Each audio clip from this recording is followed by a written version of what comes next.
welcome, Devil Sniper here, and today I'm bringing you episode number 28 of our career mode with West Ham United. We're going to start straight away with seeing the fact that Tomo is coming back. Yes, Tompkins is coming back from injury, which is fantastic. We've signed a few youth players, which I'm really excited about. We'll have a look at those, see how they're developing, see what sort of statistics they've got to start with, and of course we'll have a look at our scouting reports, of which we're going to start off in Argentina, see what sort of players we're currently getting back, and to be honest with you, it's not the greatest. I know it's only after a month, but it's still not the greatest. We're going to move on to Holland.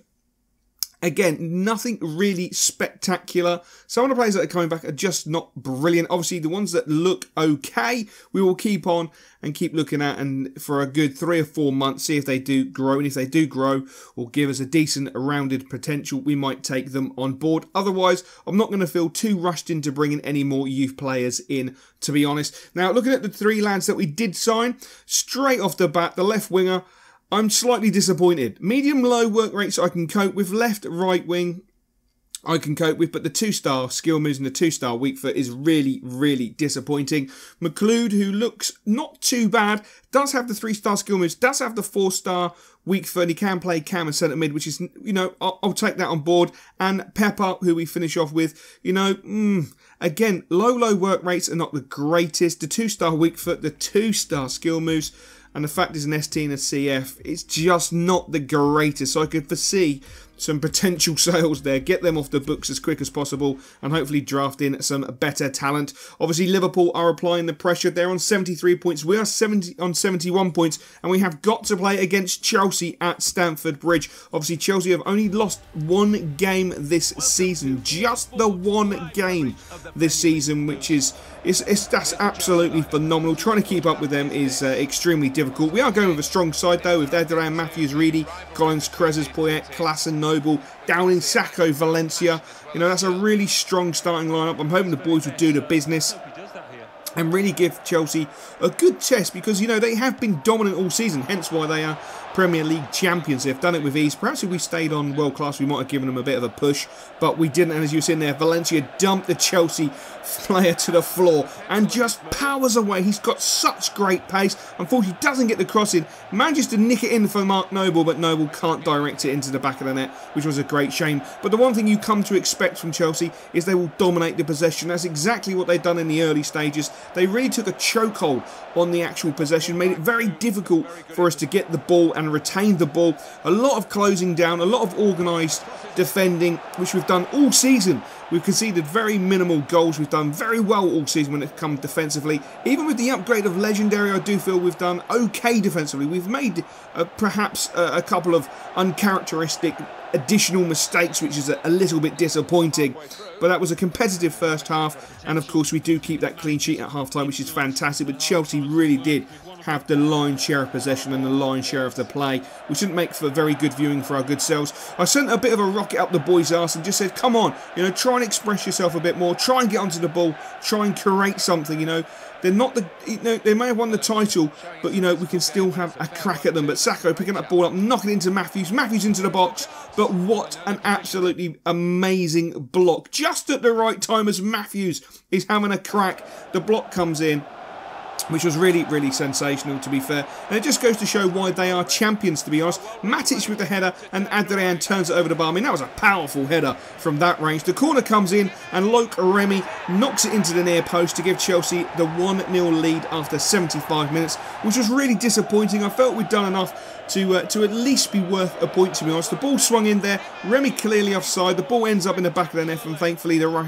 Russian linesman does agree with us and gives us that offside decision. In the latter stages of injury time, Poulsen breaking forward, left hand side of the box, pulls the ball back, but unfortunately the cross just was not at the races, and Chelsea unfortunately do come away with that 1-0 victory. I do feel we were worth a point, but unfortunately what you think you're worth and what you actually get at the end of the game are two different things. For me personally though, Mark Noble has to be man of the match.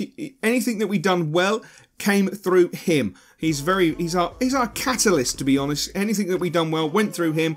Obviously it wasn't meant to be that we could pick up any points from that game, but he just put in a fantastic a fantastic performance. We're going to follow on with a game against Hull City. As you'll see, Liverpool also slumped to a defeat. They're on 73 points. We're still on 71 points. It's still a strong side. Bentley, Chambers, Reedy, Collins, O'Brien, Bastos, Embolo, Noble, Klassen, Valencia and Poulsen leading the front line. Really do like my dirty little secret playing in that cam position. He can play in centre midfield, but I do think he comes to life in that cam role, and hopefully he'll be the key for today's game.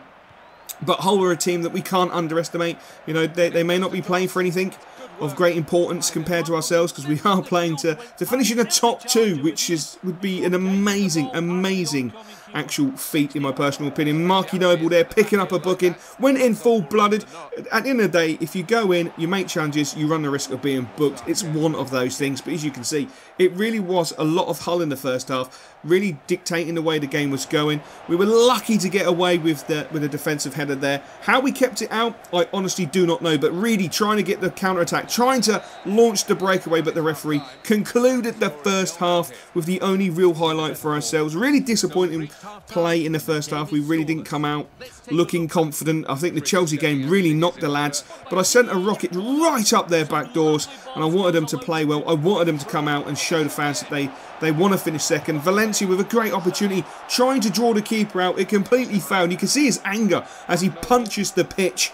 But it's just one of those things, unfortunately. Noble sprint that play into Chambers. Chambers knocking the ball onto Davy K, the dirty little secret, onto his left foot. A beautiful trickery to get to the byline, but the cross just wasn't good enough. We couldn't get the header and cause any issues. But Hull straight down the other end. Robinson with the cross, and that has to go down as a goalkeeping error. I mean, it's a fantastic header. I'm not going to take it away from Hull. It's a fantastic header. I mean, Robinson's cross is delightful, but Bentley should not be getting beat by that header. He really shouldn't, and that really is disappointing. I decided to take off the master Davy K and bring on Joshua Mullin just to try and inject some new ideas into the game, some new hope into the game, as Embolo got absolutely turned upside down. Poyet's lucky to regain the ball. He spreads the play out to Chambers. Chambers dinks the ball in near post, and Mullin makes a huge impact straight away in the 72nd minute. He draws the game level. Absolutely fantastic positioning from the young man. It's hard to believe he's only 17 years old, but that cross by Chambers, the beautiful little dink, was absolutely mind-boggling. But the pass from Diego Poyet as well gives me real hope and faith that he can become a regular first-team player. And as I say, Mullin, he's young, but he plays like a player with so much more experience. He is absolutely phenomenal. That is such a cool, composed header under great pressure and at a crucial time. But Hull came straight back at us.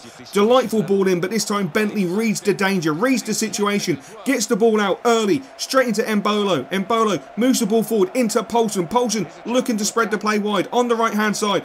Draws himself in, does the roulette to get round the defender, gives himself space, dinks the cross in, and Embolo out of absolutely nowhere, with no God-given right, heads the ball into a posted stamp near post. Unbelievable. Great play by Poulsen to give himself that extra half a yard that he needed. He then dinked the cross in, which was delightful, but Embolo, on the edge of the 6-yard box, leaping like a gazelle, headers the ball past the whole goalkeeper. I mean, I would personally be absolutely livid if that was Bentley at the opposite end, conceding a goal like that. I feel it's really sloppy. To be fair, 2 really sloppy goals have been conceded through headers, in my opinion. The first goal for us was fantastic, but that second goal for us should not be conceding that, and obviously we shouldn't have conceded the goal that Hull scored. But the referee did conclude the game, and we did come away with a deserved 2-1 victory. A very well played second half. The boys really came out and showed the fire and determination that they have had all season long. Man of the match has to go to Poulsen. He really did play well, and that roulette at a crucial point to give himself that extra yard was absolutely phenomenal. The boy has the brains, the boy has the ability. Hopefully he will go on to great things, and hopefully we will be part of those great things. But the league table as it stands, going into the final home game of the season, we are level on points with Liverpool. Obviously their goal difference, let's be honest, hold our hands up, we haven't scored enough goals all season. We've kept enough goals out, we just haven't scored enough goals all season long. It's something that we will address, and it's something we have already addressed by the acquisition of Chicharito Javier Hernandez from July the 1st or June the 1st. As soon as the transfer window opens, Javier Hernandez is at our club, which is absolutely fantastic. Of course, we're going to have the goal news, but we don't care about anybody else. We only care about what's going on between ourselves and the Scouse derby. Everton-Liverpool for the final game of the season. A crucial game. Everton couldn't rob Liverpool of second place as long as we pull out the right result. As I say, their goal difference is an extra point, but our defensive record, to me, levels that all up. We may not have the same plus goal difference, but our defensive record will make us extremely difficult for West Bromwich Albion to break us down, and I feel we can do the business against them. We're going with a strong team. Adrian, Matthews, Reedy, Tomo, Krezers, Poyet, Chiarte, Noble, Downing, the big man AC up top, and of course Enner Valencia. On the bench we've got Bastos, Poulsen, the dirty little secret, Kovic, Mullen. Oh my days. It's going to be a tough game. It's going to be a vibrant game. Hopefully we can come out with the result we need. Hopefully we can score the goals we need. Hopefully things will go our way and we will finish second in the table, which will be absolutely magnificent. Downing needs to prove himself. He sort of dropped off in the last stages of the season. The big man AC needs to prove himself. But I will say, Matthews has had a fantastic season. But you're going to have to wait until the next episode to find out how this turns out. Rain man, so many people have my back, but the Asian, white and black, so I can never really give a fuck who hates me. I made it with a little bit of trust, with a little bit of luck, with a little bit of fuck you pay me. I gotta be, I swear.